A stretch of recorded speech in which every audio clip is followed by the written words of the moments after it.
প্রতি বছরের মতো এবারও বহুল প্রত্যাশিত আন্তর্জাতিক কিরাত সম্মেলন 2025 আয়োজন করছে আন্তর্জাতিক কিরাত সংস্থা বাংলাদেশ।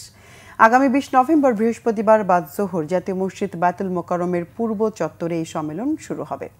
রাজধানীতে এক সংবাদ সম্মেলনে আন্তর্জাতিক কিরাত সম্মেলন বাস্তবায়ন কমিটির মহাসচিব শাইখ সাদ সাইফুল্লাহ মাদানী জানান, তরুণদের জনপ্রিয় কারি ইরানের বর্তমান আন্তর্জাতিক কোরআনিক দূত শাইখ কারি হামেদ শাকের নেজাদ, জনপ্রিয় শিশু কারি মোহাম্মদ রেজা পুরসাফার, মিশরের আল আজহার বিশ্ববিদ্যালয়ের প্রফেসর ডক্টর কারি উসামা আল হাওয়ারি সহ বিশিষ্ট ইসলামীবিদরা অংশ নেবেন।